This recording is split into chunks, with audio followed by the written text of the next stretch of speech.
So, hello everyone, good morning, good evening, good afternoon. So, as I mentioned yesterday, we are moving to configuration management and automation part. Like specifically, we are going to start with Ansible.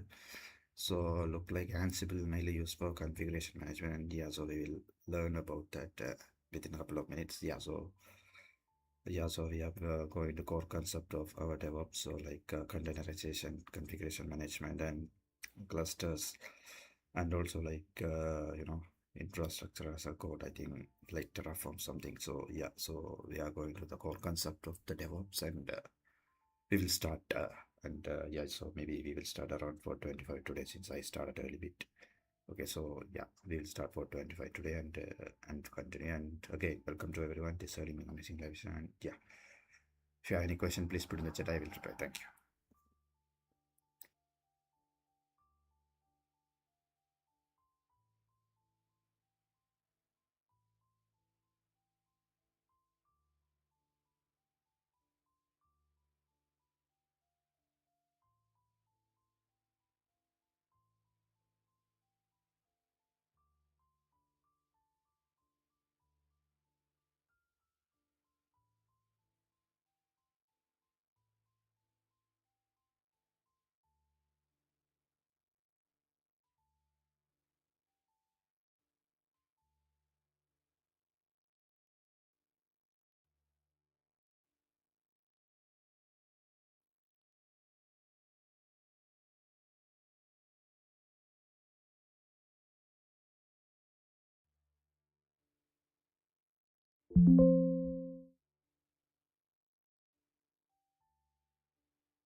So yeah, let's move on to the topic for today. So we're at day 14, and for the viewers who are watching our videos for the very first time, we are doing a 45 days of DevOps course where we will try to cover most of the aspects of DevOps, and we'll also talk about interview questions. We'll talk about scenarios.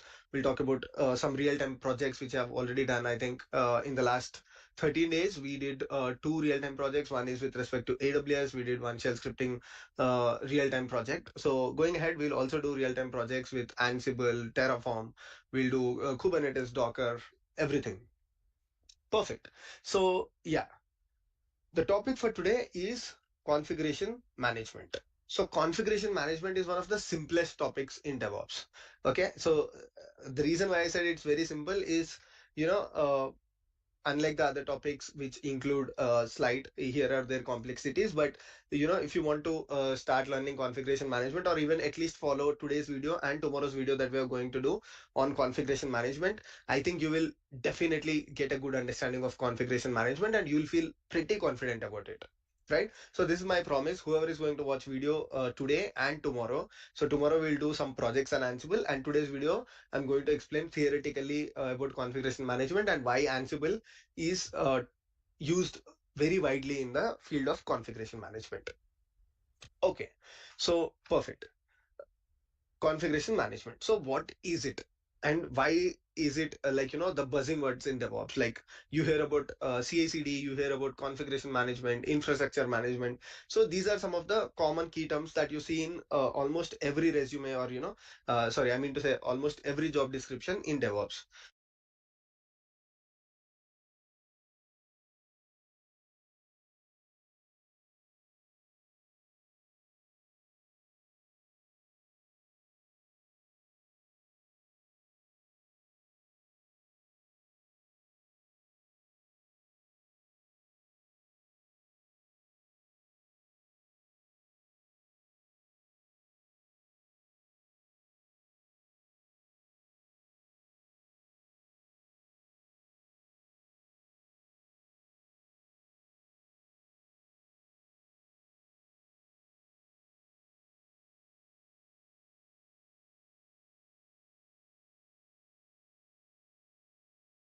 So configuration management is a way how the DevOps engineer manage the configuration of the servers or configuration of the infrastructure. Is the configuration of the servers or configuration of the infrastructure.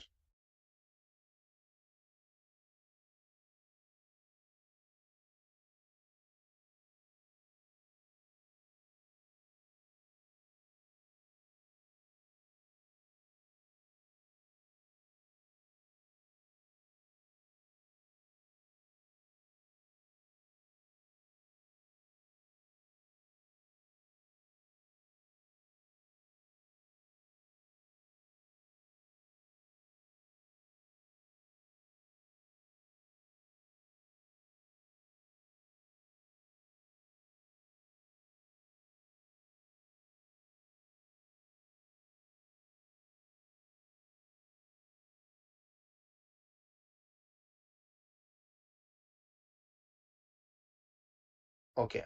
So now what is it? I know for the very first time, if somebody is hearing this, it might be slightly complicated, but let's try to understand with a problem like we every time do. Let's say there is a sorry, let's say there is a system administrator. Okay. Because before, like I told you in the previous videos, before DevOps, it was either system administrator, build and release configuration engineers, or some other people, because DevOps was only came into evolution when all of these things merged together. So let's say there is a system administrator. Okay. So you are a system admin.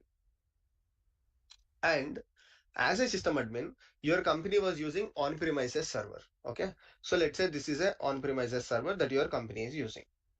Okay. On this on-premises server, what is on-premises? That means you have your servers on your data center. That is on your current, let's say you have your you're working for Amazon or you're working for Flipkart, so they host their own data centers. Previously every company used to host their data center. So let's say you had like bunch of servers on your data center, and let's say you have 100 of these servers. Okay. And each of this server, let's say you have 50 of them hosted on Linux.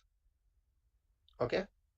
25 of them on CentOS, and 25 of them on Ubuntu. Okay. So you created all of these servers, the system administrator created all of these servers.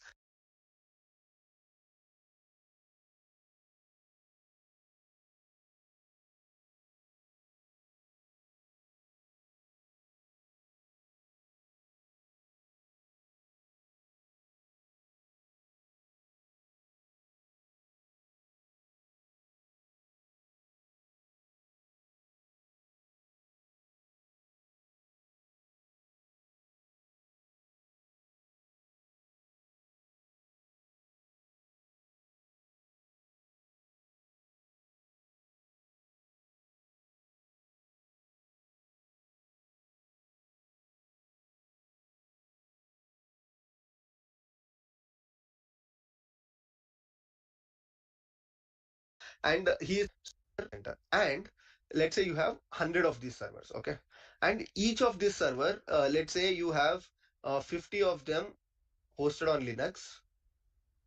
Okay. 25 of them on CentOS, and 25 of them on Ubuntu. Okay. So you created all of these servers, the system administrator created all of these servers, and he is managing all of these servers. By managing, it means like whenever you have your servers that you are managing by your own, you have to do bunch of things, right? Like you have to take care of upgrades. Always you can't be on the same version. Like for example, if CentOS is using 9, version 9 today. So tomorrow if CentOS is going to version 10, you have to upgrade to version 10, because there will be a lot of security patches and all of the other things that is required or to improve the performance of your distribution. So point number one is upgrade. Point number two is secure patches. So let's say there is one issue that is found on Android on your phone. What you will do, you will immediately update to the new version or upgrade to the new version. Similarly, on even your servers, you have to constantly upgrade to the patches. Three, installations. So there might be some default installations that your organization might require. Okay. So let's say your organization is using Git. So every time you create a server, instead of developers installing Git, you can install Git by default. Or you want to install Git, or sometimes there is a requirement that for every developer you give a server, you need to have a database installed by default, because you can save some developers time. So let's say these are the three important features or three important tasks that the system administrator is doing. Now, to do it on some 20 to 30 servers, or even in this case there are 100 servers. Let's say you are a team of 5 people.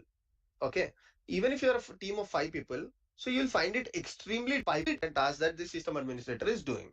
Now, to do it on some 20 to 30 servers, or even in this case there are 100 servers. Let's say you're a team of 5 people. Okay, even if you're a team of 5 people, so you'll find it extremely difficult to log into each of these 100 servers and to create these packages, update these packages, or make some default installations, right?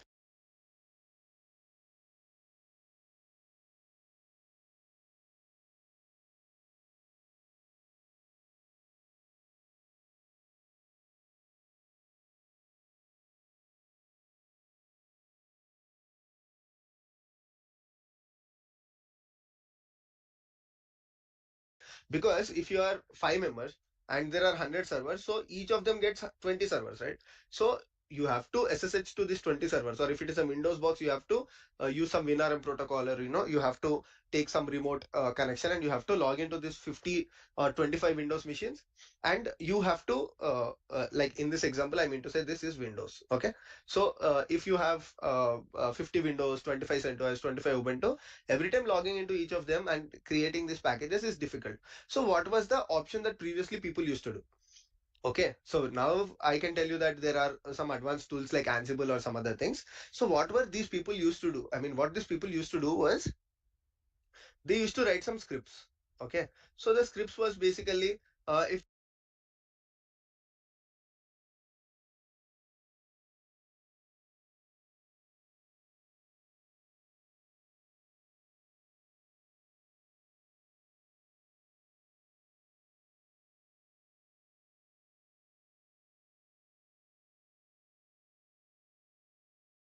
it is a Linux box, okay, so write some shell script.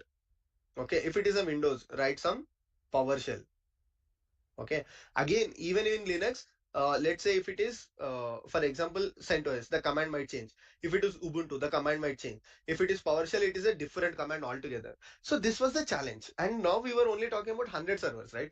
What if there are 1,000 servers? What if there were 10,000 servers? So each and every time, even if you write a shell script, like, your shell script must loop over this 1,000 servers or loop over this 10,000 servers, and it has to install all of these packages using some shell commands, or using some PowerShell commands, or all of these things. So it was technically getting very difficult for the system administrators, and this was only about on premises. Now what happened after that was the entire thing, or the entire configuration was moving to cloud, the administrators. So it was technically getting very difficult for the system administrators, and this was only about on premises. Now what happened after that was the entire thing, or the entire configuration was moving to cloud.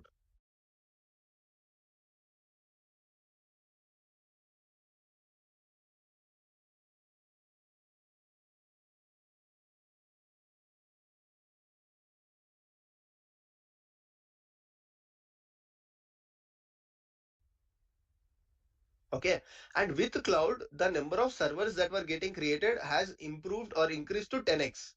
Okay, that means if previously you had some 1,000 servers, okay, after moving to cloud and after moving to the microservice architecture, okay, so what happened was the number of servers that were getting created has multiplied by 10x, and the size of the server has shrink down by 10x. That means previously, let's say if you were creating one physical server, okay, or one local server with 10 GB RAM, because of the microservice architecture, okay, what has happened is the number of servers that you are creating has increased, and the configuration, or the compute, or the resources inside the server has decreased. Okay, so that's why with the advancement of clouds, the number of servers that the DevOps engineers or system administrators were creating has increased leaps and bounds. Okay, number of number of servers has increased leaps and bounds. So now the problem has become even bigger, right? So the problem that we discussed in the previous slide has become even a bigger problem, because the servers has increased by 10x. So there was a need for a tool to be invented or discovered. Okay. So there was a need, definite need for a somebody to write an application that will solve this problem. What was the problem? Like if it was a Windows machine, okay, you had to write some PSH scripts or PowerShell scripts.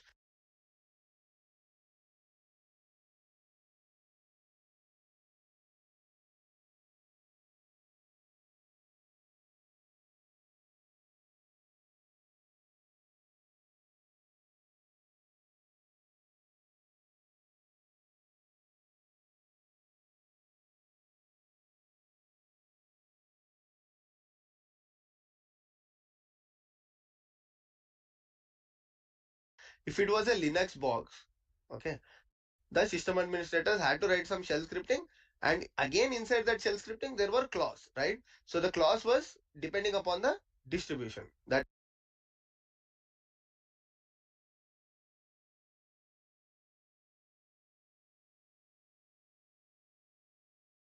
means, again, if it was a Ubuntu machine, then you have to take care of, it can be Ubuntu machine, it can be CentOS machine, or it can be some Alpine machine.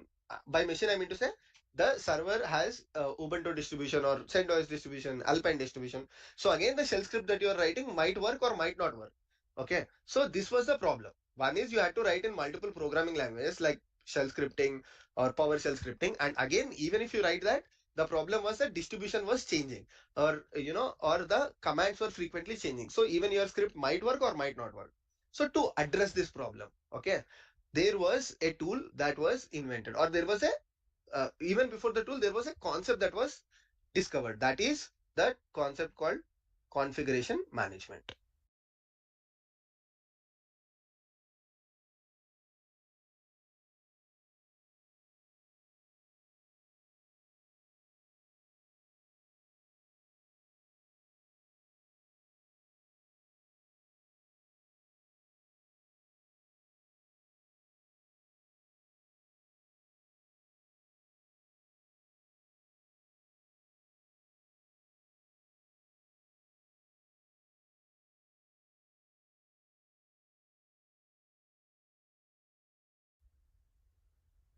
Okay, so what configuration management does is, configuration management will aim to solve the problem of configure or managing the configuration of multiple servers.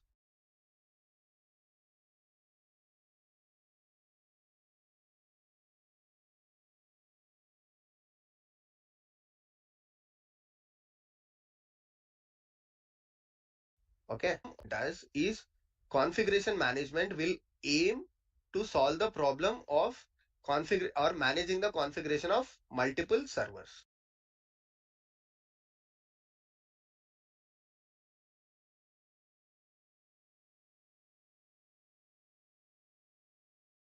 Okay, of configure or managing the configuration of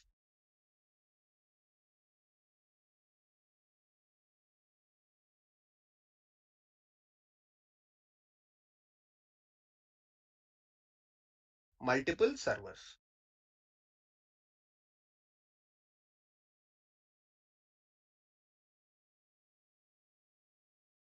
Okay, so if you have multiple servers, this is a definite thing in any organization. Okay, so forget about a startup or forget about MNC or even forget about mang companies.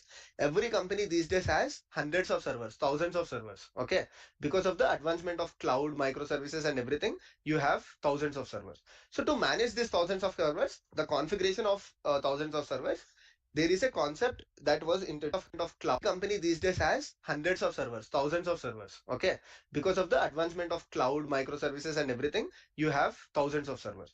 So to manage these thousands of servers, the configuration of thousands of servers, there is a concept that was introduced that is called configuration management.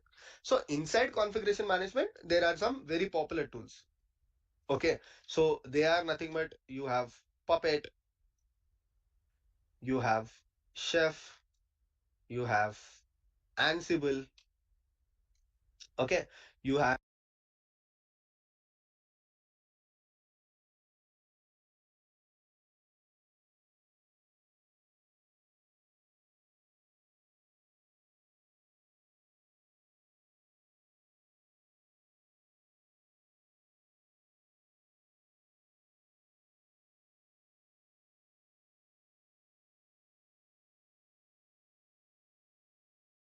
had something like Salt. So these were some of the popular tools.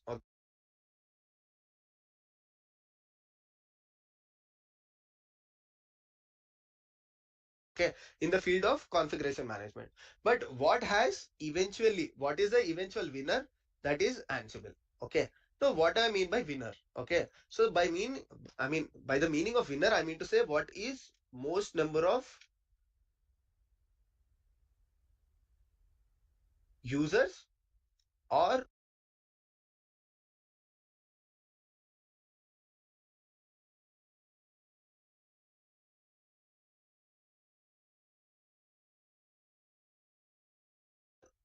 DevOps engineers,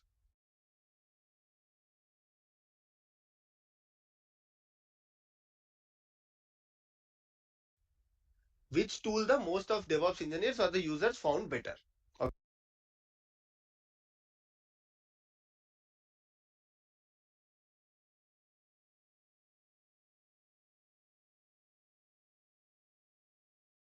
Okay, so there was Puppet, there was Chef, there was Ansible, there was Salt, but eventually people started to like Ansible, or people found Ansible much better than the other configuration management tools. Okay, so people found Ansible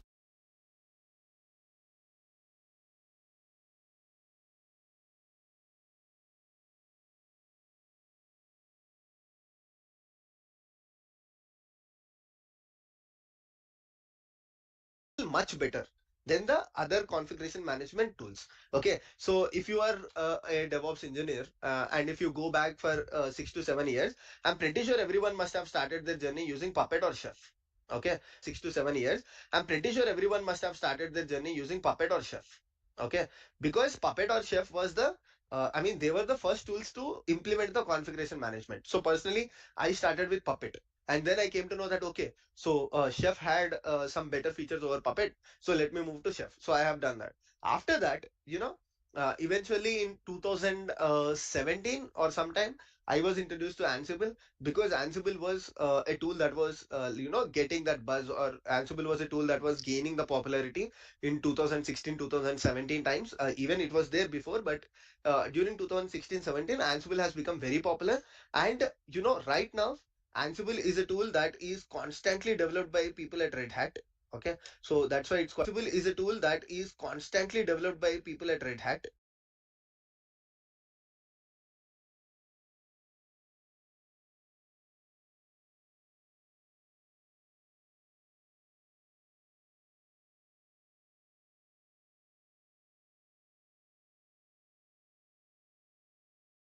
Okay, so that's why it's called Red Hat Ansible. It was it went part of Red Hat, I think, in some 2019 or 2018.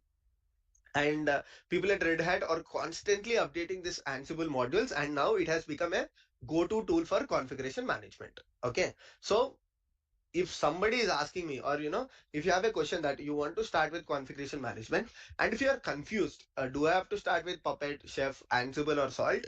So the answer straightforward is definitely start with Ansible. Okay, because there is a very good chance that 90% of the times you go to an organization, like you start your DevOps journey in an organization, and 90% of the times your organization is using Ansible. Okay, so I'm not saying nobody is using Puppet or nobody is using Chef or nobody is using Salt, but majority of the people are using Ansible, and it is always better to go towards the tool that is popularly used. Okay, so once you learn about Ansible, then if you still have some time, definitely look for other options like Puppet or Chef or Salt, but start with Ansible because to get you, it will allow you to get into a job. Now, let's go to the important aspect that if there are multiple tools, like I mentioned, let's just take we cannot compare about all of them. So if there is Puppet, okay, and if there is Ansible, so one of the commonly asked interview questions is why Ansible? Okay,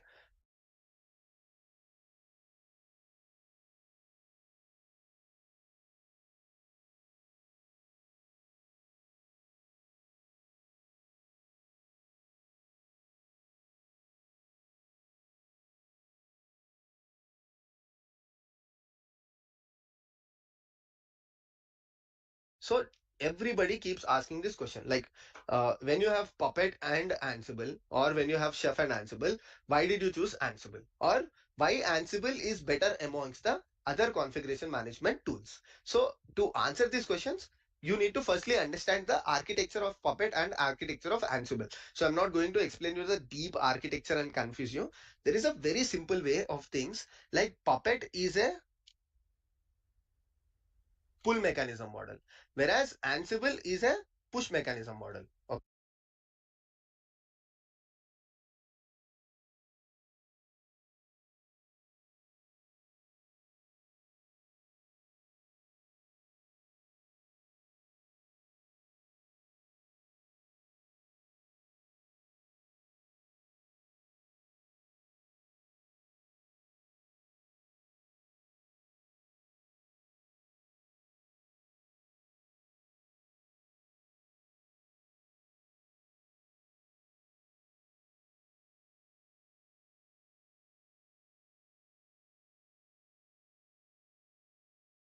Okay. So what do I mean by that? Basically, if you a push mechanism model, okay.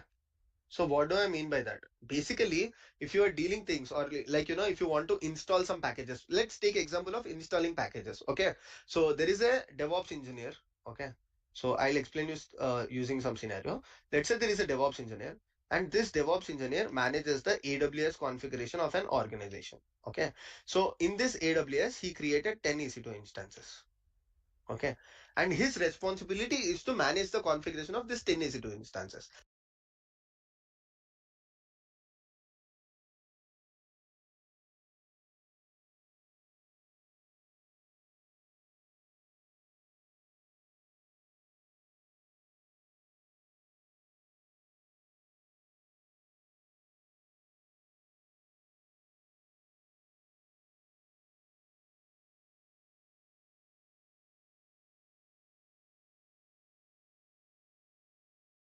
That means whenever there is a security upgrade, or whenever there is a instances. Okay.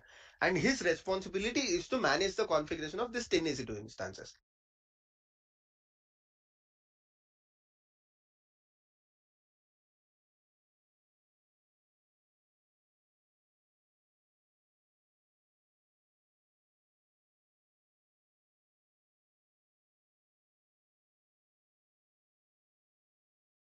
That means whenever there is a security upgrade, or whenever there is a some default installation that has to be made, or every organization has some compliance rules. So every time default installation, whenever there is a security upgrade, or whenever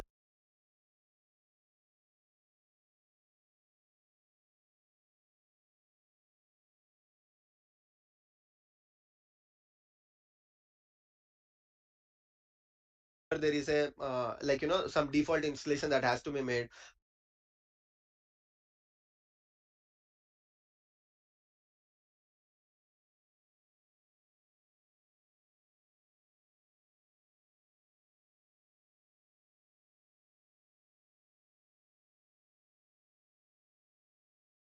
Or every organization has some compliance rules. So every time there are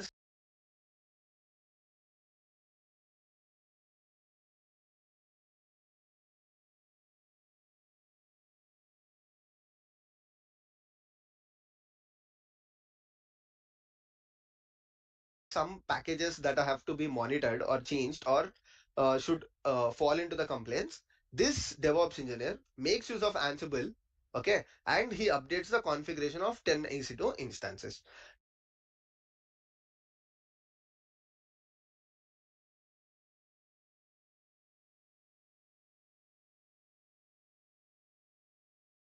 Now, if you should fall into the complaints, this DevOps engineer makes use of Ansible, okay, and he updates the configuration of 10 EC2 instances.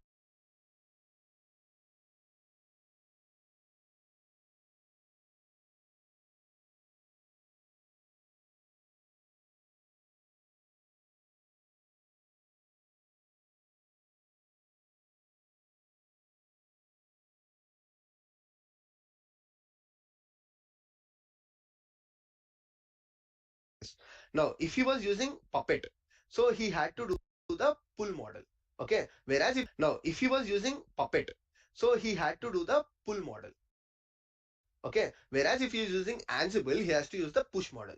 So what is a push model? Push model is nothing but he can write this Ansible scripts at one place. Okay, you can call it as your laptop. Okay, so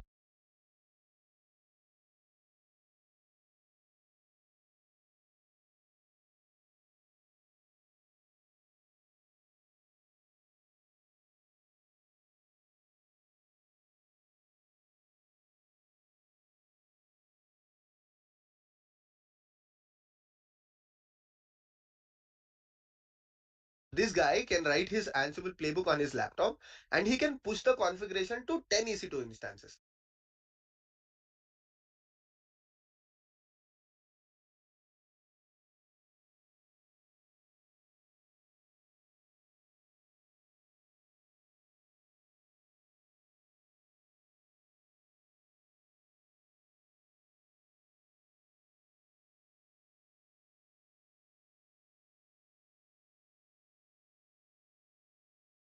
Okay, Ansible playbook plays. Okay, you can call it as your laptop. Okay, so this guy can write his Ansible playbook on his laptop and he can push the configuration to 10 EC2 instances. Okay, so the 10 EC2 instances that he has created, all that he need to do is he has to just execute the Ansible playbook and the configuration is updated in a push mechanism from his laptop to all the 10 EC2 instances using the push model.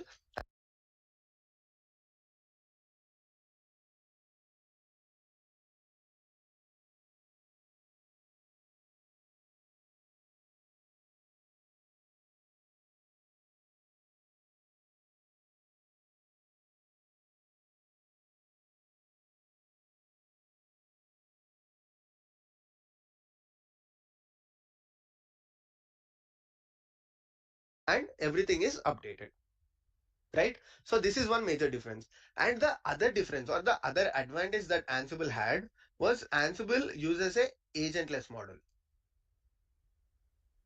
This is a very important thing.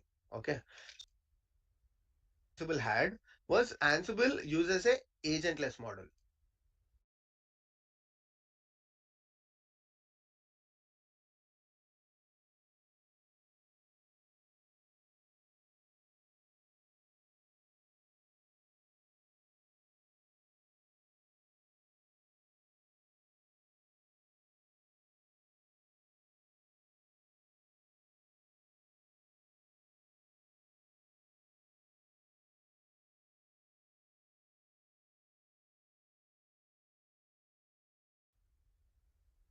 This is a very important thing.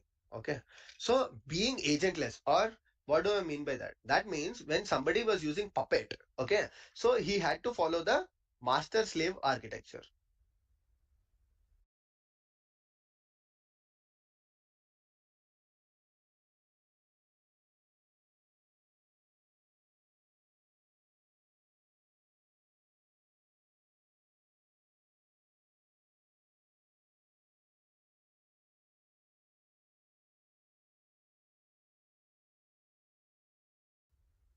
To follow the master slave architecture.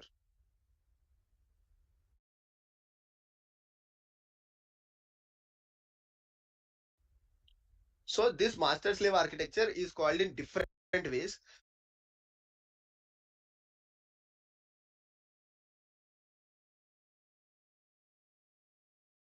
So some people call it as master node, some people call it as master slave, or some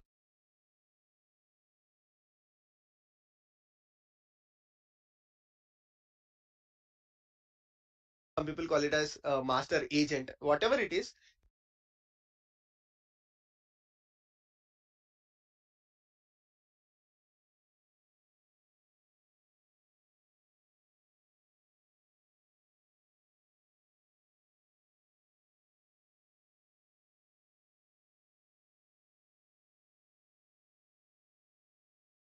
it's a master slave architecture or master agent architecture. So what happens was, so let's say this DevOps engineer, again the same example. So he has his laptop or he has his master Puppet server. Okay, so he created one master Puppet server, and for all of these 10 EC2 instances, he has to configure this 10EC2 instances as slaves.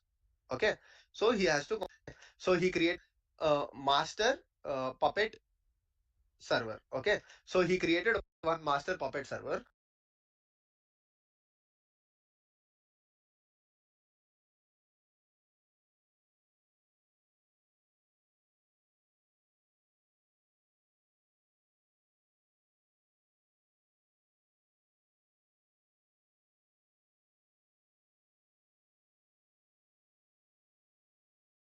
And for all of these 10EC2 instances,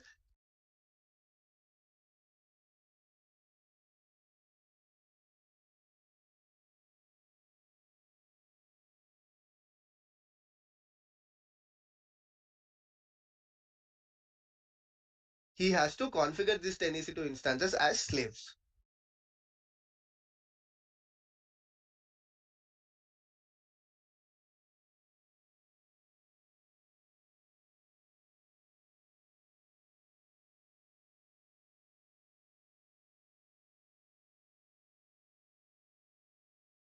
Okay, so he has to configure all of these 10EC2 instances as slave 1, slave 2, and slave 3, just like you do it in Jenkins.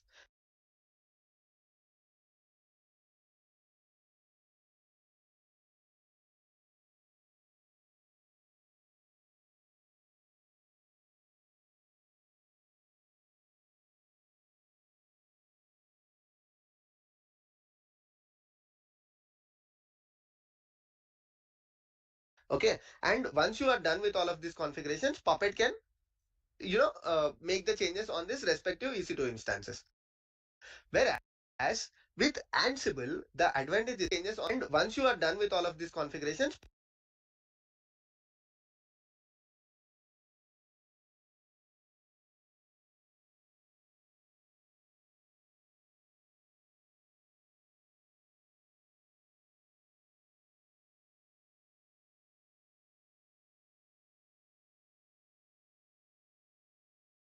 Puppet can, make the changes on this respective EC2 instances.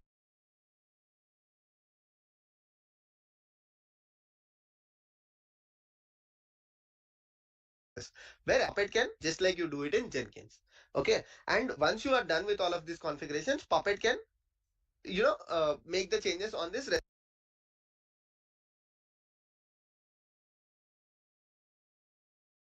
respective EC2 instances.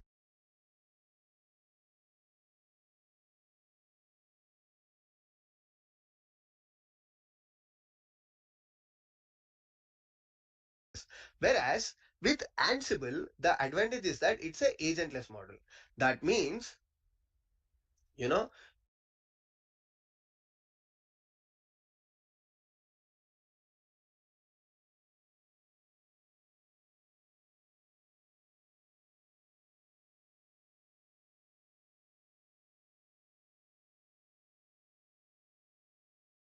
you can just put the names of these servers. Okay.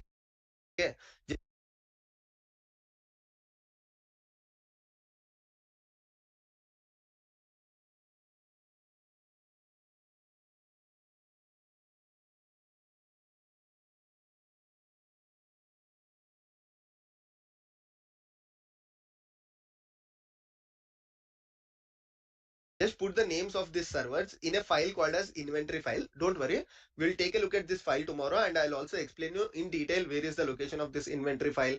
Okay, what is the thing? Like you can just put the IP address or the DNS of this server. Okay.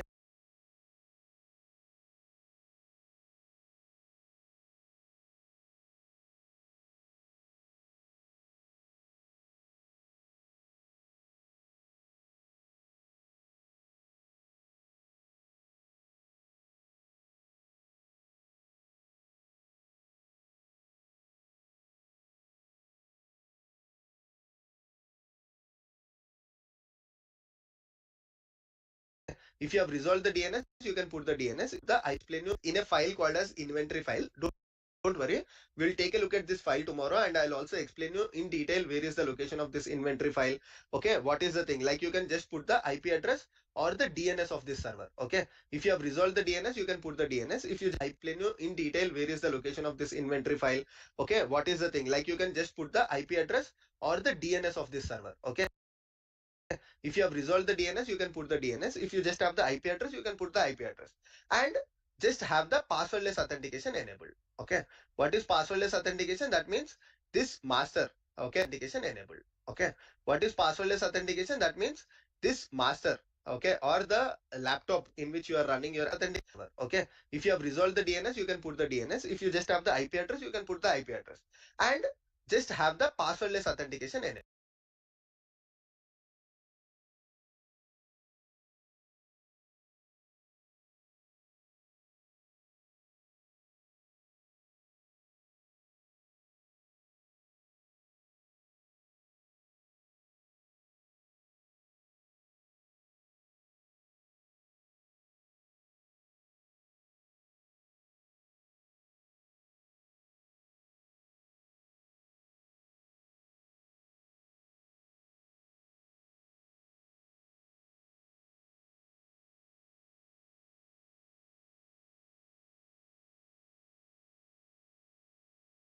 Okay. What is passwordless authentication? That means this master, okay, or the laptop in which you are running your Ansible. That means just have the passwordless authentication enabled. Okay. What is passwordless authentication? That means this master, okay, or the laptop in which you are running your Ansible playbook should be able to connect to this EC2 instances without any password.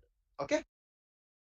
Ansible playbook. That means this master, okay, or the laptop in which you are running your Ansible playbook should be able to connect to this EC2 instances without any password.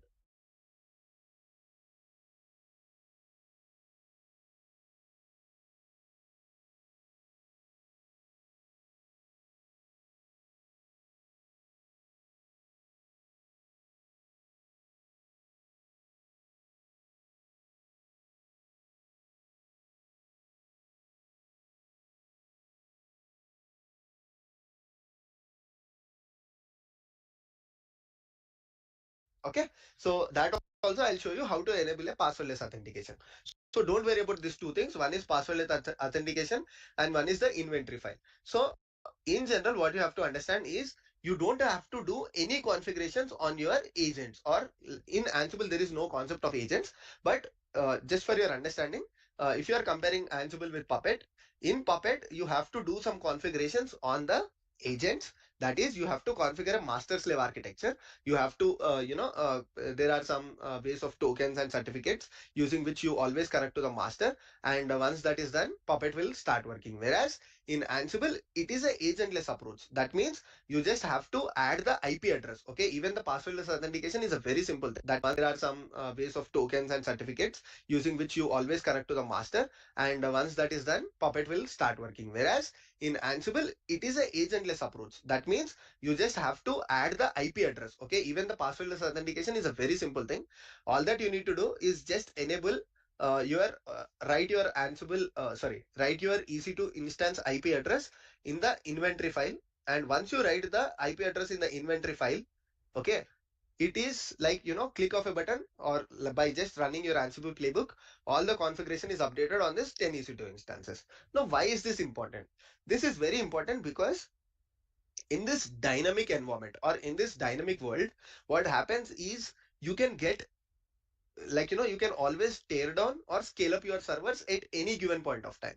Okay, so let's say there is a Christmas, or there is some public holiday, and you are expecting your company's load to go up. For example, the best example is, let's say on a specific day, okay, the IRCTC is going to scale up their servers, or during some holidays, or during some time IRCTC has decided that, okay, during this time we are not going to get so much load, so let me scale down. So this is a dynamic environment. These days, everybody are adopting the dynamic environment. Okay.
Okay, so there is always a good chance that you can scale up or scale down your servers. So with Ansible, because it uses the agentless approach, even if you are scaling up your instances 10 times, 100 times, all that you need to do is just get your IP address, public IP address, and add the public IP address to this inventory file.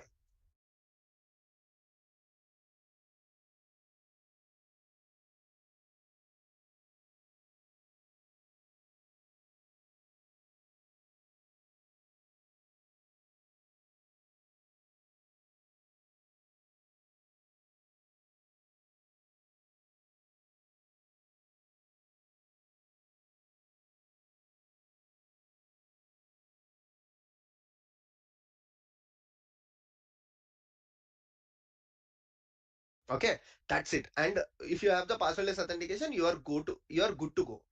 This is the basic of and add the public IP address to this inventory file. Okay, that's it. And if you have the passwordless authentication, you are good to go. This is the basic of Ansible. And Ansible has also come up with a new topic that is called as based, and at times it uses the agentless approach. Even if you are scaling up your instances 10 times, 100 times, all that you need to do is just get your IP address, public IP address, and add the public IP address to this inventory file. Okay, that's it. And if you have the passwordless authentication, you are good to go. This is the basic of Ansible. And Ansible has also come up with a new topic that is called as dynamic inventory. So by new topic, I don't mean to say that it is a topic that is introduced recently. It was there, but it was only introduced after this existing topic. And with the dynamic inventory, what has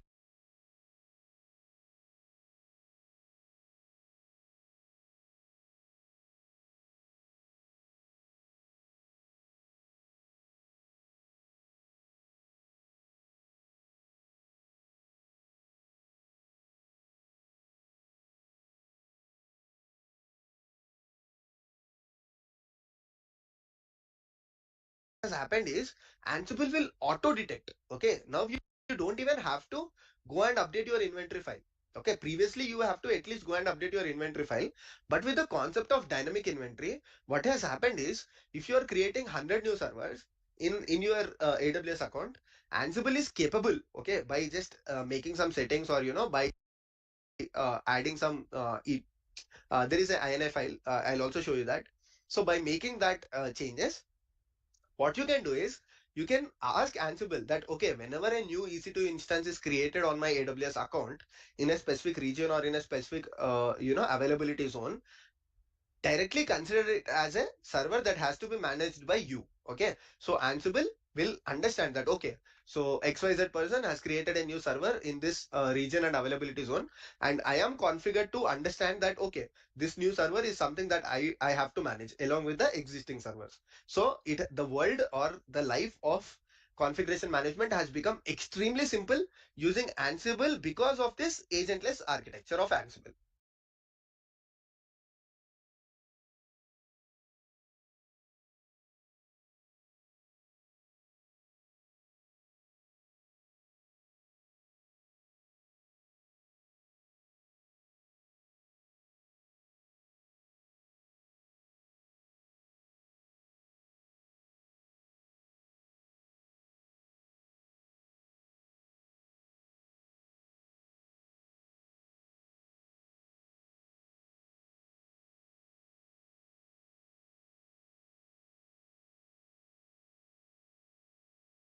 Make sense? So this is about agentless architecture. So what are the two things that we have discussed? If I am comparing Puppet with Ansible, or if I am comparing Chef with Ansible, things using Ansible because of this agentless architecture of Ansible. Make sense? So this is about agentless architecture. So what are the two things that we have discussed? If I am comparing Puppet with Ansible, or if I am comparing Chef with Ansible, that Puppet was using the pull model, whereas Ansible is using the push model. Puppet is using the master slave architecture, whereas Ansible uses the agentless architecture. Okay, so these are the two things. And the third thing, and the very important thing, you know, is Ansible is pretty, okay, it is very, very, very pretty easy with both Windows and Linux. Okay, so the support for Windows and Linux is very good with Ansible. I'm not saying the support of Windows and Linux is equal, or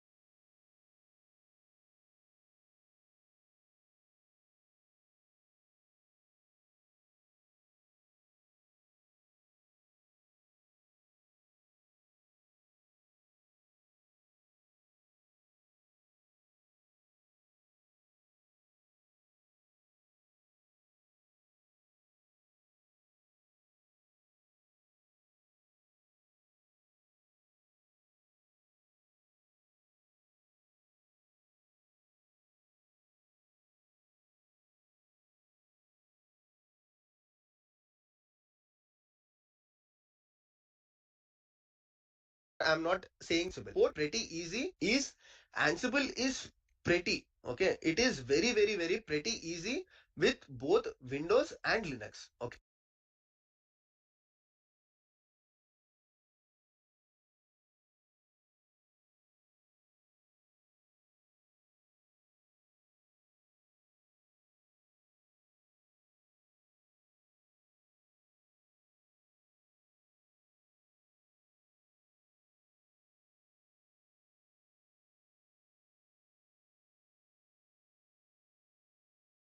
Yeah. So the support for Windows and Linux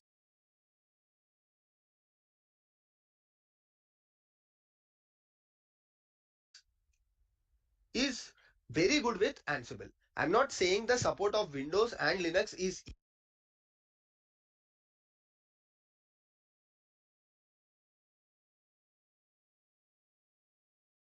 equal, or I'm not saying that Ansible supports both Windows and Linux as good as each other, but at least Ansible has very good modules with respect to Windows as well as Linux. So if you are using Puppet or Chef, kind of sometimes it becomes very tricky to manage Windows servers. But with Ansible, after the Red Hat's adoption of Ansible, or once Ansible has become Red Hat Ansible, I have personally seen a lot of Windows modules that are introduced to Ansible, and now Ansible at least supports Windows fair enough. But with Linux, it is amazing. So this is the other thing. And the fourth thing, okay, that is Ansible is pretty simple. Okay, what do I mean by pretty simple? So if you are talking about Puppet, okay, so for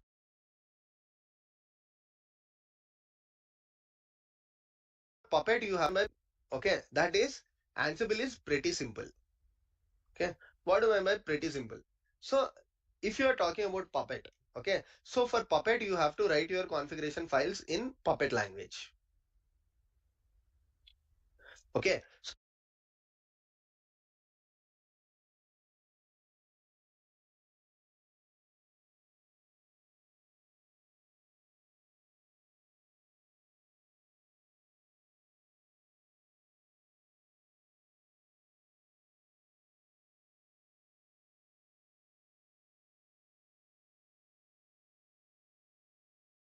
you have to learn a new language. There is a requirement for you to learn about the Puppet language. Whereas with Ansible, it is simple YAML manifest. Okay, so Ansible is using Ansible files in Puppet language. Okay, so you have to learn a new language. There is a requirement for you to learn about the Puppet language. Whereas with Ansible, it is simple YAML manifest.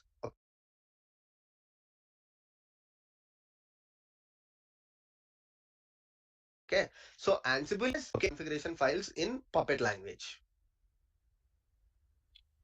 Okay, so you have to learn a new language. There is a requirement for you to learn about the Puppet language. Whereas with Ansible, it is simple YAML manifest. Okay,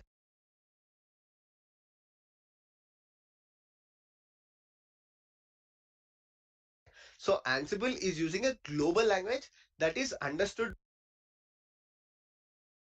by most of the DevOps engineers already. Okay, so YAML, simple YAML manifest. Okay, so Ansible is using a global language that is understood by most of the DevOps engineers already. Okay,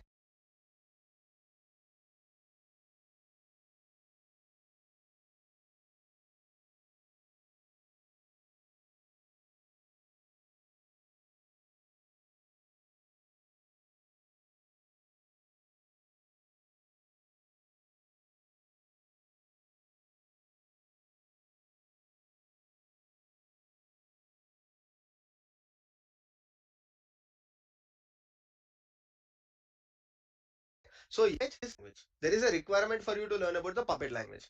Whereas with Ansible, it is simple YAML manifest. Okay. So Ansible is using a global language that is understood by most of the DevOps engineers already. Okay. So YAML is some programming language that most of the people are already acquainted with. Okay.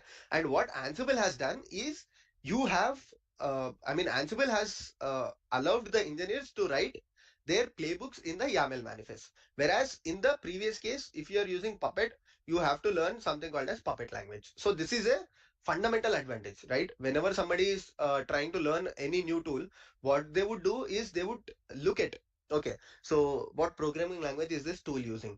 And whenever they realize that, oh, okay, it is using YAML scripting. So you understand that, okay, YAML is also used in Kubernetes. YAML is used across multiple other things in the field of DevOps. So let me use YAML only for Ansible also.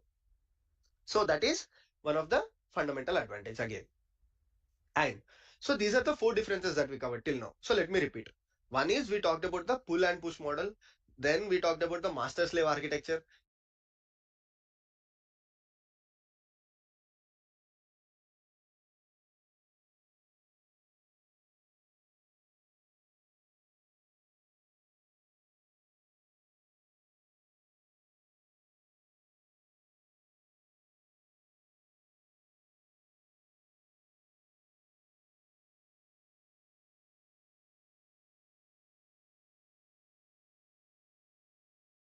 Then we talked about the support of Windows. That is very good with what do I say, Ansible.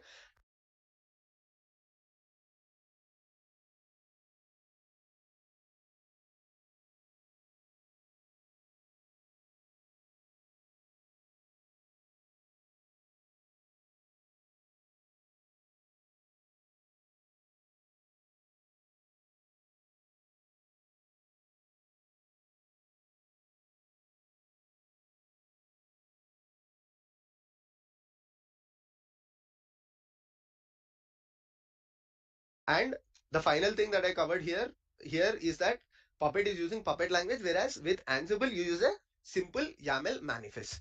The language that is used in Ansible is YAML. Okay, so these are some of the things that we covered. And okay, just a second.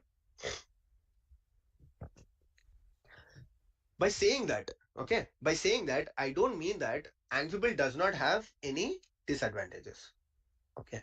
So now I have been talking about Ansible a lot, and I said that Ansible is the best tool that is used for configuration management. Do I mean to say that Ansible does not have any disadvantages? No, definitely I don't mean to say that. While I said you that Ansible has good support to Windows and Linux compared to the other configuration management tools, still people that use Windows servers have slight problems with Ansible because the configuration management with Windows is not similar to the configuration management with Linux.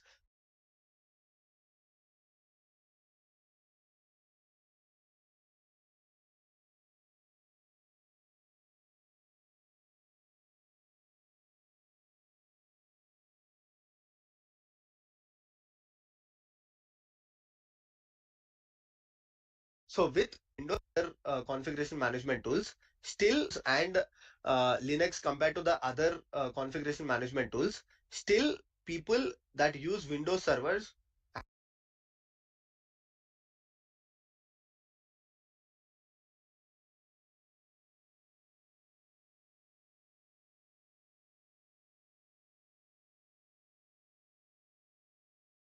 have slight problems with Ansible because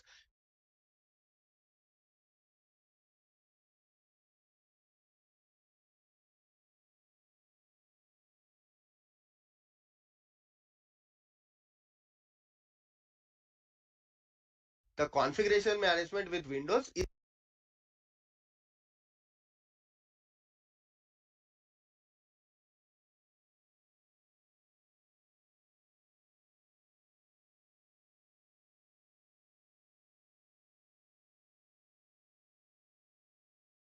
is not similar to the configuration management with Linux.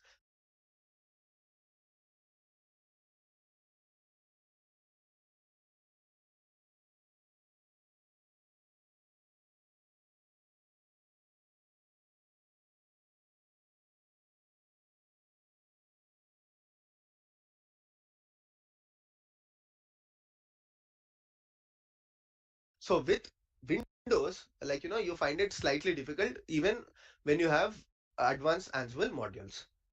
This is problem number one. And the problem number two is that when you're talking about the debugging, which is very important for any programming language or any tool, right? So whenever the things are going wrong, okay, so you always need a mechanism to understand, okay, what did I do wrong? It's not like you go to the code and read through the code entirely and understand what is the problem. Instead, if there is a mechanism for you to understand that, oh, okay, let me look into the logs, or let me look into the debug logs and understand where has the playbook execution went into a problem, okay, where the playbook execution has ran into a problem. So Ansible does not do good with the debugging, so it has to improve a lot with respect to the debugging.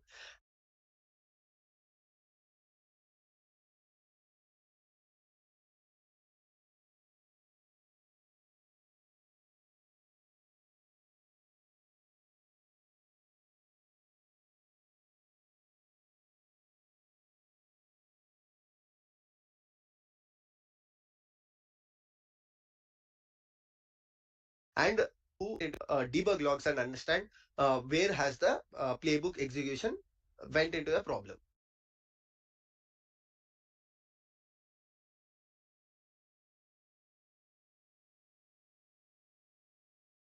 okay, where the playbook execution has ran into a problem. So Ansible does not do good with the debugging, so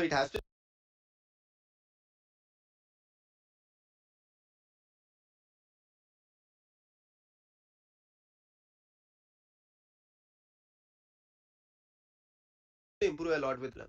So Ansible does not do good with the debugging, so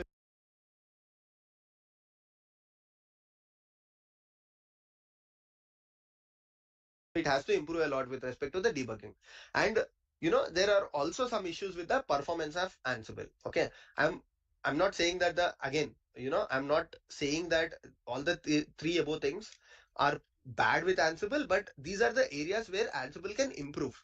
One is the Windows support with Ansible, one is the debugging. Like right now you can run Ansible in a debug mode, but still the debugging logs of Ansible are not that easy for DevOps engineers to always understand the problem.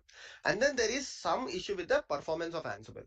So Ansible today can manage thousands of servers, 10,000s of servers, but when you are doing some parallel execution, or when you are dealing with different like some 10,000 or 100 how do I say that? Like, yeah, 10,000s of servers, you might run into some performance issues of Ansible, and Ansible is dealing with these problems. Okay, so these are some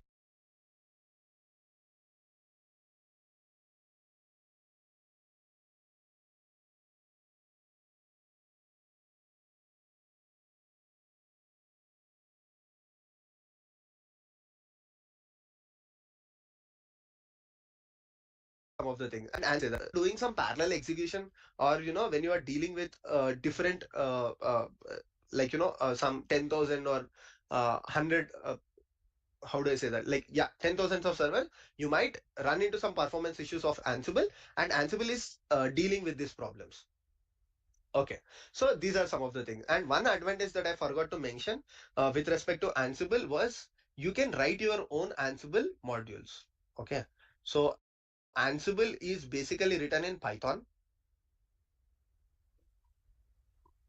And let's say you have an application. Okay, so for example, in your organization, you are using an application. For example, okay, so these are some of the things. And one advantage that I forgot to mention with respect to Ansible was you can write your own Ansible modules. Okay, so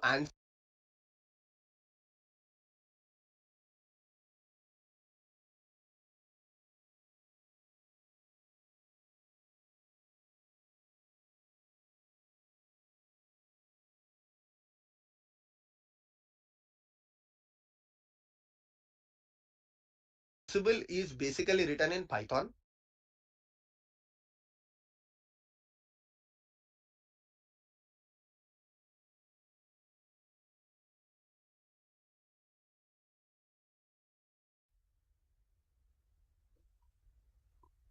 And let's say you have an application. Okay, so for example, in your organization you are using a application.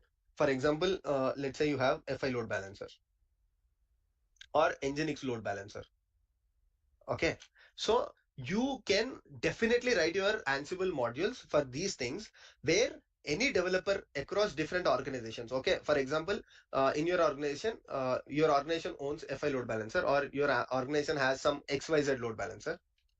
Okay, so what you can do is, as part of your organization, you can write some Ansible modules for, let's say, installing load balancer or deleting the load balancer, or modules, FI load balancer, or your organization has some XYZ load balancer. Okay, so what you can do is, as part of your organization, you can write some Ansible modules for, let's say, installing load balancer or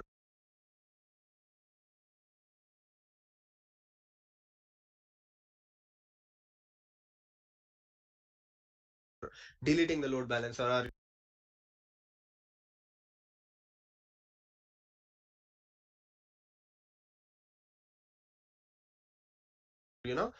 removing some configurations from the load balancer. You can write your own Ansible modules, and anybody else, like let's say this is organization called XYZ, and then there is some DevOps engineer in organization called ABC. Okay, so once you write this Ansible modules, you can share them using Ansible Galaxy, and these people in ABC can use the modules that you wrote.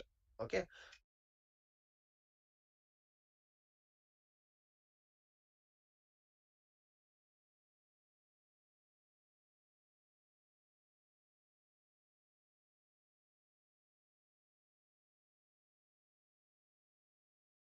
and they can configure the load balancer. Okay, so there is a bridge in between, and that bridge is called as Ansible Galaxy.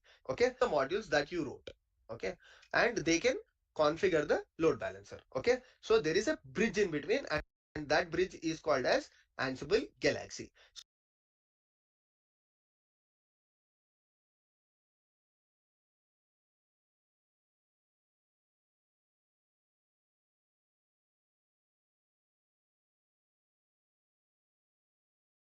So using Ansible Galaxy, you can basically share the modules. So there are other advantages of Ansible Galaxy as well. Don't worry, we will also talk about that. But the concept that I wanted to explain you was, using Ansible, you can write your own modules for your applications, and anybody else in the world can use it like any other open source tool, right? So for example, you have Terraform, you have Kubernetes, you have anything, like you can contribute to that specific application. Like in this case, you can contribute to Ansible, and you can help towards the enhancement of Ansible. Okay, so give back to the community, and get back from the community as well. So for example, there might be some organization.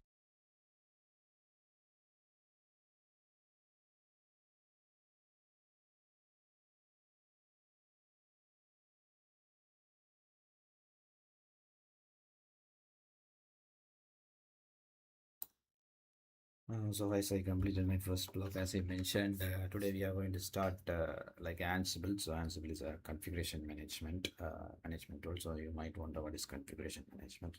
So configuration management is nothing like we are managing multiple servers where it's maybe a 10 or 100 or 10,000, but more in effective way, not like manually. Like for example, you have 100 people or five, for example, in the nation, five people, and there's 100 servers, and you can think the one people can manage 20 servers, but it's not like that. There's a very effective system, effective follow, effective mechanism to do this work instead of doing manually. So that's where this the Ansible or the configuration management tool discovered. So through that, for example, the one person in the organization managing EC2 instance, but it's not one, it's like around 50 or 100 EC2 instance. So instead of manually doing some system upgrade or installation or any security patches, we can write, or you can automate this workflow with the configuration management tool like Ansible. That is the core idea of Ansible. And also similar to, like, there's not only Ansible, there's another tool like Puppet, Ansible, and Chip, and Salt as well. Okay, there's a four tool, like if I am right, yeah. So there's a difference between like, for example, we took Puppet and Puppet and Ansible. There's a core difference. When it's come to Puppet, it's working the full mechanism. At the same time, the Ansible with work with the push mechanism. So it's all about the push mechanism. You might wonder what is push mechanism. I think it's, for example, if you write a script, like the YAML script in our machine, our local laptop, then we can directly push that script through the EC2 instance that or to the EC2 instance we already install like 10 or 100 EC2 instance through the Ansible. So that is the idea of the push management. And that's if you consider the architecture, this is I think the architecture it's all about when it's come to Puppet, it's a master slave. Yes, a master slave architecture, and same time, the Ansible is all about agentless. So the agentless architecture, the benefit of the agentless architecture, there's two things. First, inventory file. So the inventory file is nothing. For example, if you run 10 EC2 instance, you need to just the IP address on the public IP address or the DNS. So both of the one of thing you need. So you can add this IP address within the inventory file. Then based on that, you can you can modify or you can configure this your EC2 install without directly for this. So this is the idea, the inventory file. So we will explore inventory file later. And another thing, the dynamic inventory within the agentless architecture. So the dynamic inventory, I think it's all about automatically updating the EC2 instance. For example, if you install the new EC2 instance and if you want a scale down, because since we are working in the dynamic environment, when it's come to any festival or any festive season, the other systems need to be more careful because the customer. So, for example, some e-commerce platforms, so there's, I hope what I'm trying to say. Yes, that's the ideas of the dynamic inventory. Okay. And yeah, so when it's come to the scripting language, there's a if you took Puppet, there's a need to learn Puppet language. But when it's come to, I think, in Push, we have simple YAML manifesto. So yeah, the YAML, so it's most probably globally known scripting language. So we will explore YAML as well. And yeah, so these are some the difference and the difference and the Ansible things. And there's a disadvantages as well. I think Ansible, because for example, the people who are using Windows, they are still facing some struggle when it's come to configuration management. And yeah, if I tried, yeah, with comparing with Linux. And another disadvantage debugging. So it's not, we need to, if you want to understand any kind of error, also we need a proper mechanism. So, but when it's come to Ansible, I think it is not, doesn't do good with this debugging. I think, yes, yeah, the debugging, it's a problem with Ansible. And another thing, the performance of the Ansible. So when it comes to, we run around multiple, like for example, the 10,000 servers, or like you are trying to run 10,000 EC2 servers in parallel, parallel execution. So there's a performance problem. So, okay, that's also this Ansible has a disadvantages. Okay, yeah. So these are the things I explored in the first vlog about the configuration management. And yeah, so we will continue the remaining after the small break. Okay, and yeah, so if you have any question, please put in the chat. I will reply. Thank you.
Okay, so let's start. It's 5:42, and yeah, we'll continue.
Like even ABC might write some commitments come to your applications and anybody else in the world can use it like any other open source tool, right?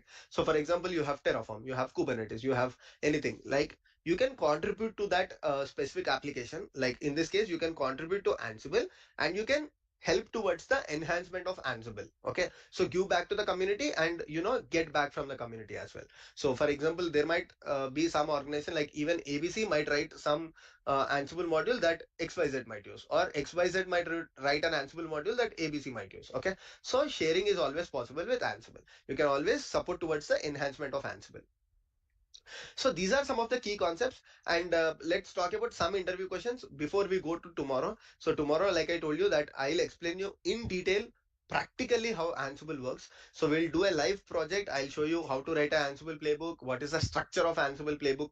Okay, so how to create an Ansible playbook and how to update the contents in Ansible playbook. Everything end to end we will see. We'll create two instances on AWS. Okay, don't worry. And through my personal laptop, I'll show you how to write the playbooks on your personal laptop. I'll push the configuration to GitHub. Even anybody else who is watching our videos tomorrow, they can pull the code from GitHub and they can execute the Ansible playbooks and update the configurations of their EC2 instances as well. Okay, fine.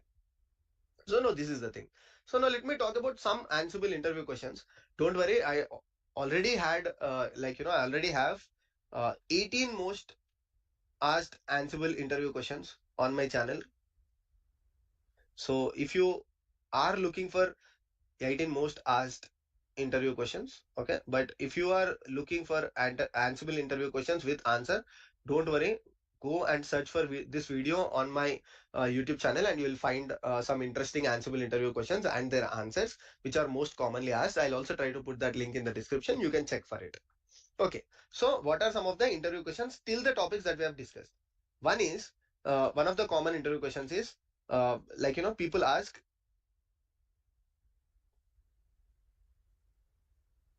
what is the programming language that Ansible uses? Or have you ever tried to contribute to Ansible or write some custom modules in Ansible? So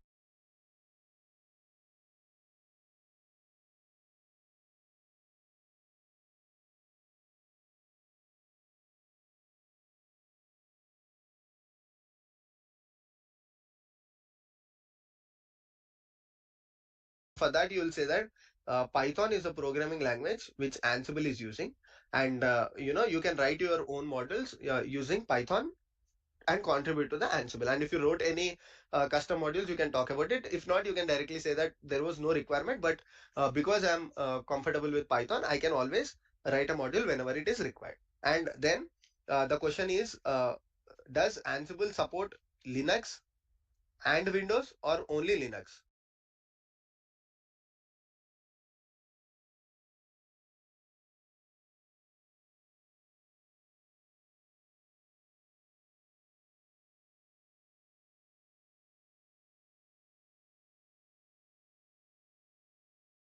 So this is again, like I mentioned in the video, the answer to this is Ansible supports both Linux plus Windows. Okay,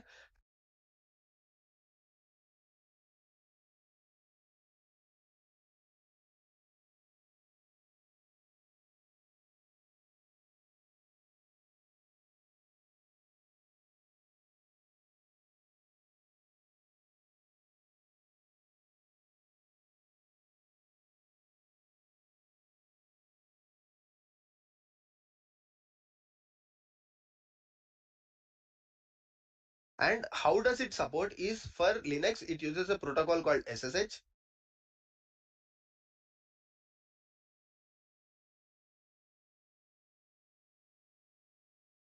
And for Windows, how it supports both Linux plus Windows. Okay. And how does it support is for Linux, it uses a protocol called SSH. And for Windows, it uses a protocol called WinRM. Okay.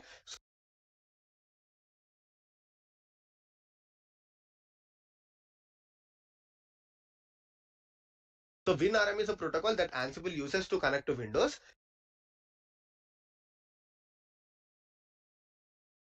And Linux, for Linux machines, Windows uses a protocol called SSH. Okay. So this is one of the commonly asked questions. Like, does Ansible support Windows and Linux? If yes, what is the protocol that Ansible uses to support Windows?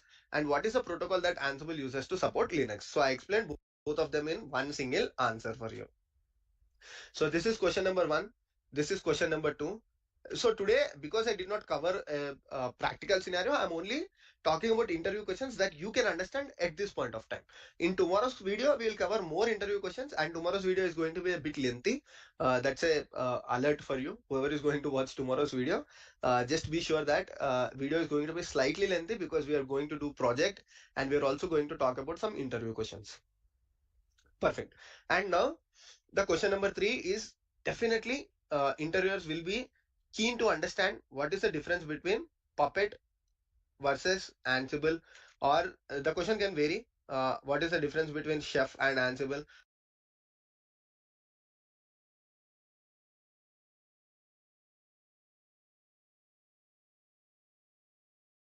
Or the question can be like this: why did you choose to use Ansible over the other configuration management tools? Now, I think I have explained this pretty well. In the starting slides. If you want to look at the answer for this again, you can just go back to the 5 minutes or 10 minutes of the video, or at the start of the video, and try to understand the difference between configuration management tools, or why Ansible is used, most widely used in the field of DevOps. The fourth question people usually ask is Ansible push mechanism or pull mechanism? So that is again something that we already covered, right? So Ansible is push mechanism. We already learned about it, right? Why is it push mechanism, and how does a push mechanism help over the pull mechanism, and all of these things that we learned. And the next question is, people usually ask you what programming language that Ansible uses, and the answer for it is YAML. Okay, so you use YAML manifest in Ansible to write your Ansible playbooks. Okay, and for the pull mechanism and all of these things that we learned. And the next question is, people usually ask you what programming language that Ansible uses, and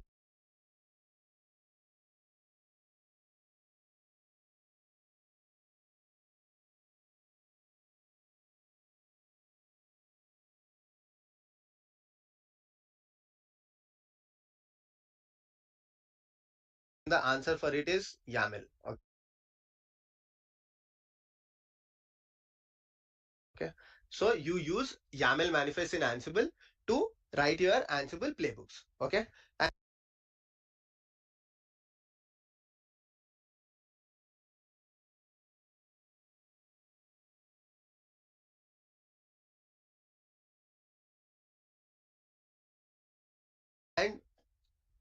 there can be another interview question. Okay, so the other interview question can be, why did you because we are always talking about these things, so the common interview question is the common interview question here is that, does Ansible support all the cloud providers or not? Okay,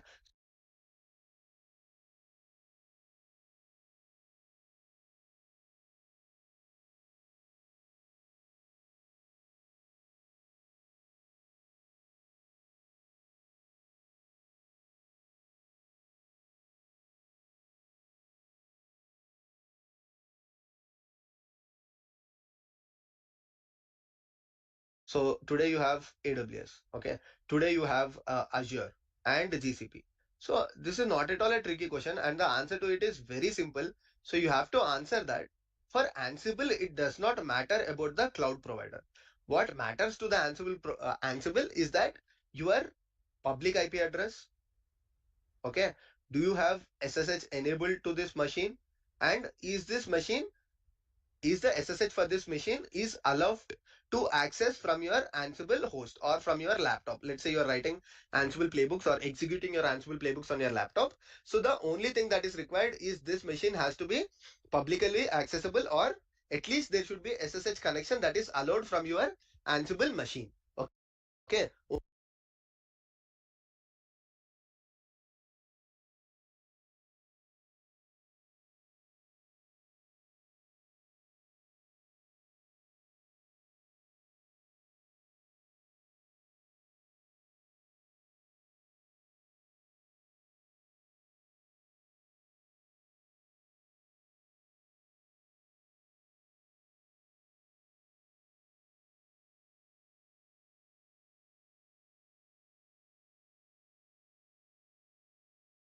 Only then you can automate. The sometimes interviewers try to trick you asking, does it support AWS, Azure, or GCP? But don't be confused. The answer for it is very simple. You have to tell them that okay, it doesn't matter where your instance is. It only matters if it is public or if the SSH is allowed from Ansible to these machines. So that's it. And if it is a Windows machine, you can say that if WinRM is allowed to these machines. Okay, so perfect.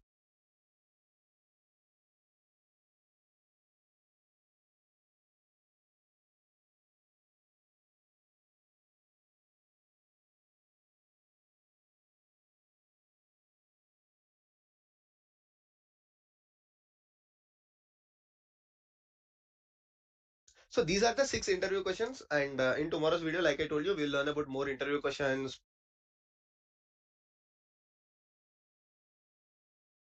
projects on Ansible, and I'll also show you various. Sorry, I'll also show you various other topics of Ansible. So if you like the video, click on the like button, and if you have any feedback for me, do let me know in the comment section so that we can improve or we can cover that topic in tomorrow's video, because it's going to be a project only session. So there is no theory that I'm going to talk about. It will be full on hands-on and full on practical session that we are going to do tomorrow. And as always, if you haven't subscribed to our video, don't forget to subscribe our channel and share it with your friends. Thank you so much. I'll see you in the next video. Take care, everyone. Bye.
Hello everyone, my name is Abhishek and welcome back to my channel.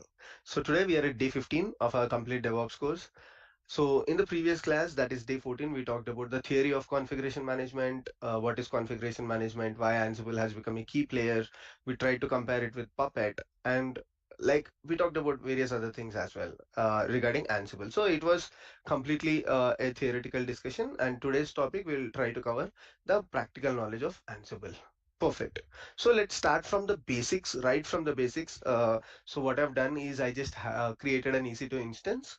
Like it's your choice. If you have a Linux machine already, you can proceed with it. But if you are a first timer, let's say you're learning Ansible for the very first time, I would definitely recommend you to start with a Linux machine, not Windows or Mac. The reason for that is things will be much easier when you start doing on Linux, but it's fine. I mean, if you don't have a Linux machine and if you can't create for some reasons a Linux machine on EC2 instance, then yeah, you can also try with your Mac or Windows. Okay, so what is the first thing that you need to do? So the very first thing that you need to do is to install Ansible, right? Definitely. To try any tool, you need to start with the installation of the tool. So let me show you how to install Ansible in the very first case. So there are a lot of documentations which talks about installation of Ansible, right? You can go to the official Ansible docs as well. So if you see here, this is the official Ansible docs. You can also install Ansible from here.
But what I would recommend you is depending upon your distribution that you have installed. Like for example, if you see here, this is a Ubuntu machine that I created from AWS.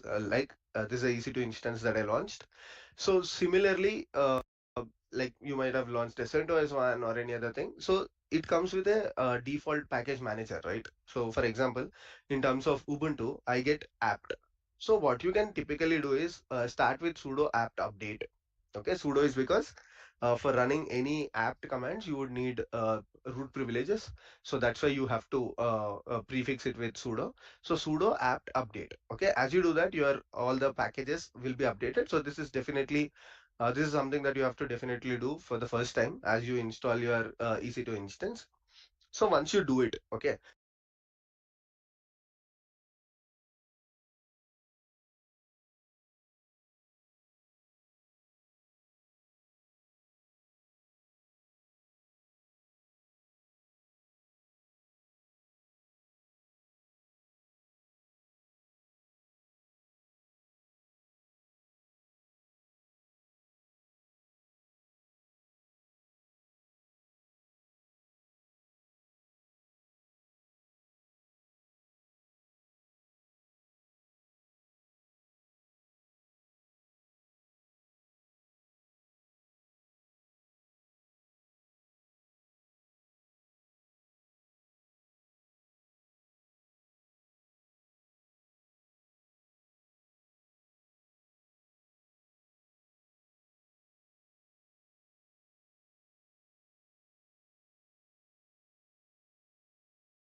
so I have already done it. So it took slightly less time, but in your case, it might take a little more time. Don't worry about it. Once you do it, you can simply do this sudo apt install Ansible. Okay.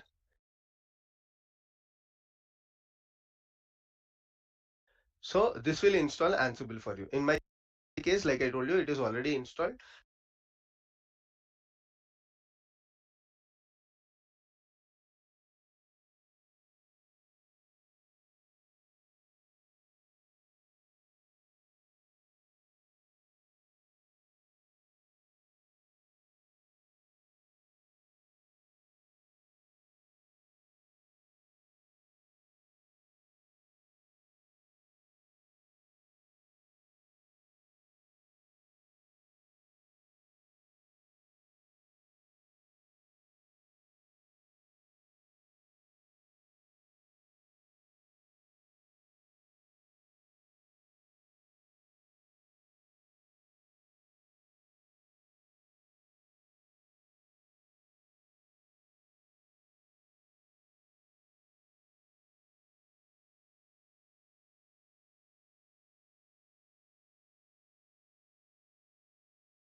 And it is set to the newest version. So app did not do anything, but in your case, once you run this command, it would install Ansible for you. Okay.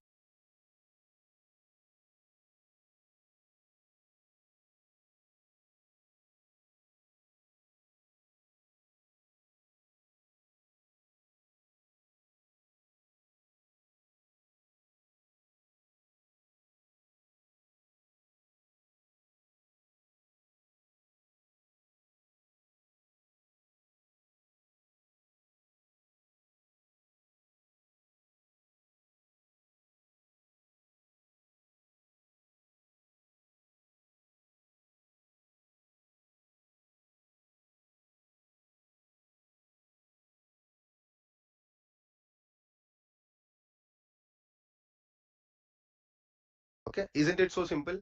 Like you can go to the official Ansible documentation and try things as well.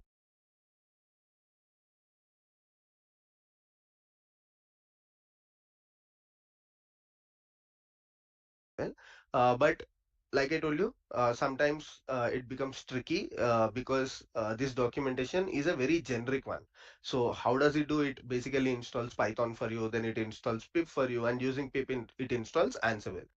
So the reason for that is basically they wanted to keep the documentation as generic as possible, irrespective of Windows, Linux, Mac, or everything. Because you are doing it through Python, the installation would work. But the easiest way is to use your package manager, because all your package managers have Ansible as your packages. So even if you're on Mac, you can simply do brew install Ansible. If you are on Windows, you can do chocolate install Windows. So definitely go with your own package manager so that it is added by default to the path as well. Whereas if you're doing using this Python pip, sometimes you also have to add it to your path. Okay, if your Python is configured in a different location. Okay, so we are done with the first things, that is to install Ansible, verify it using this command Ansible hyphen hyphen version. So as I do Ansible hyphen hyphen version,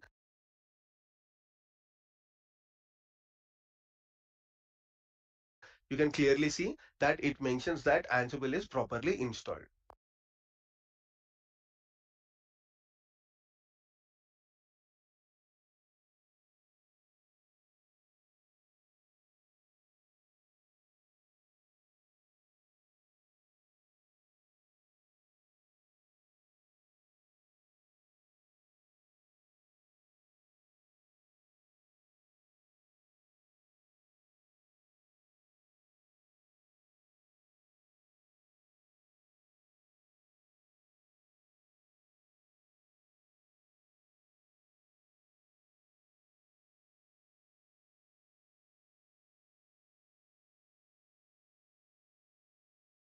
Okay, okay, makes sense. So what is the next thing that you have to do? The next thing is using Ansible. Once you, I mean, you want to start playing with Ansible, right? So to start playing with Ansible, you would need one more server. Yeah, I mean, in the minimum, you would need two servers. That is, this server has Ansible, and to practically explain, okay, you need one more server so that you can configure the other server using this Ansible server, right? So that's the reason why I have created two servers. Okay, so this is the Ansible server that we have currently logged in, and this is the target server. Okay, let me increase the font. So this is the target server. So what I'll do is, using this Ansible server, I'll configure the target server. Okay, so if you see, both of them are Ubuntu, so that's the reason I named it as target Ubuntu machine. But irrespective of it, you can create anything. Okay, it doesn't matter, like I mentioned in the previous class as well. All that Ansible requires is a passwordless authentication. So if Ansible can authenticate without any password to these machines,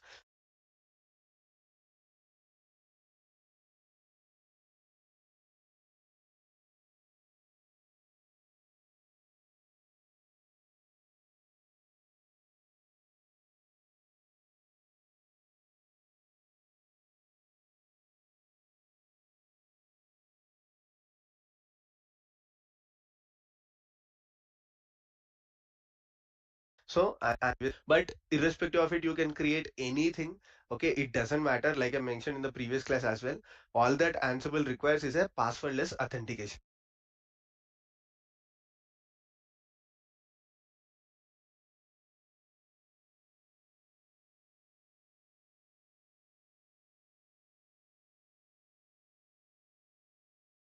So if Ansible can authenticate without any password to these machines,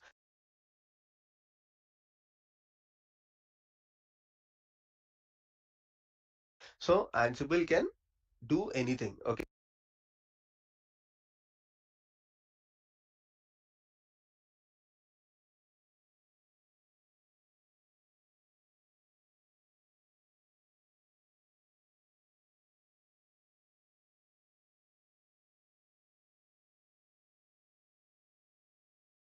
it can configure anything on that server.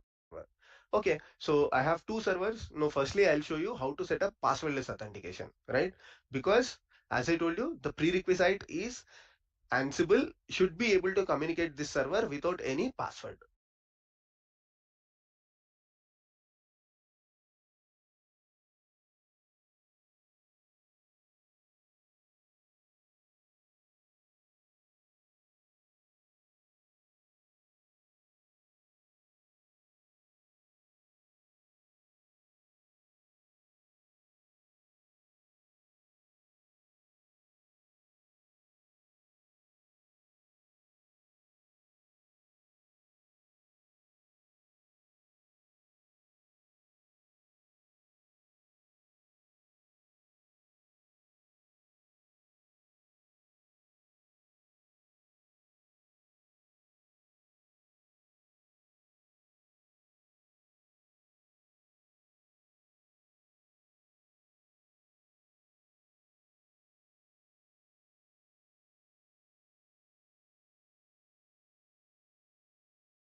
So for that, let's see how to do that.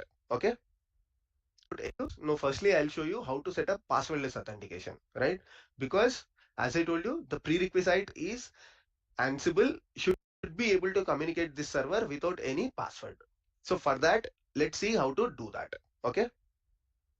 So go to this instance. I mean, just click on this instance. You will get the private IP address like you see here. So this is the private IP address. Always talk to the private IP address because both of them are in the same VPC, right? And both of the instance are in EC2. Uh, I mean, or on AWS. So use the private IP address. It will be very easy. So copy this private IP address and let me show you if I do SSH to it. Okay. So let me SSH to the private IP address. It will ask for the password because I haven't configured any passwordless authentication yet because I want to show it you from the scratch. Okay. So if you follow any documentations, sometimes people will confuse you because there are multiple ways to configure passwordless authentication. But the easiest way, okay, so some documentations might talk about SSH copy ID, okay. So SSH copy ID is one way of doing it. Just enter SSH copy ID and provide the IP address of the target server and everything will be set. Yes, SSH copy ID is the easiest one, but what happens is sometimes the SSH copy ID does not have enough permissions to do it for you. So that's why I'll show you a very easy way, okay. And if you have any questions to this way, always like I always mention you, put your questions in the comment section. I'll definitely answer, but I'll explain you in a very straightforward way. So I'm pretty sure you shouldn't get any questions. So on the Ubuntu user, what you will do is simply type SSH hyphen keygen. Okay, what SSH hyphen keygen will do for you is it will generate a key for you, right? That's why it's called SSH hyphen keygen. What is a key?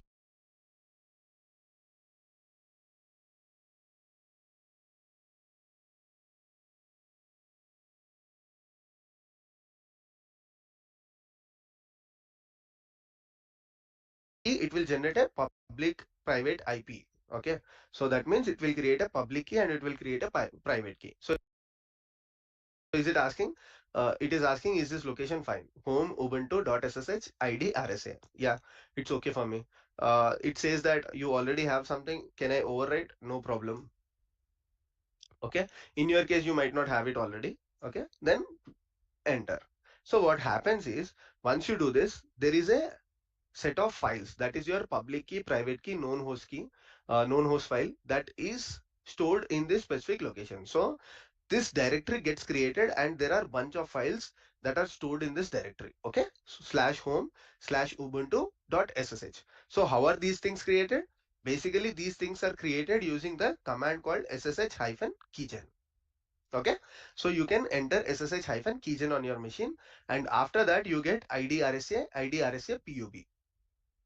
So this is your private key and this is your public key. So private key is used to log into this machine and private key is something that that you should never share with anybody. Okay. So what is that you need to share? If somebody says that, okay, let's communicate with each other, always go with the public key. So what we will try to do is, like I told you, we will try to talk to this target server. Okay. From this Ansible server in a passwordless way. Okay. So we don't want to authenticate using the password. So for that reason, what I'll do is I'll take this public key. Okay, cat public key. Sorry, I'm not in that directory. So what I can do, cat.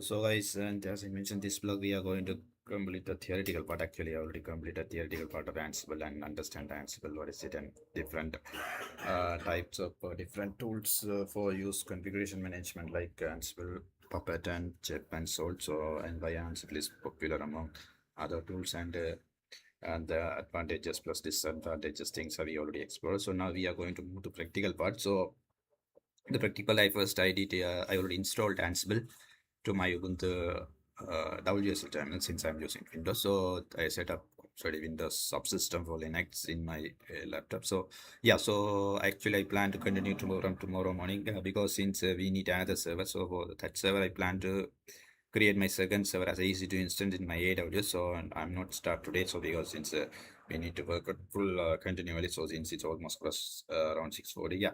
So we will start that AWS EC2 instance as a target server and start work on this Ansible, the Ansible configuration through our user terminal.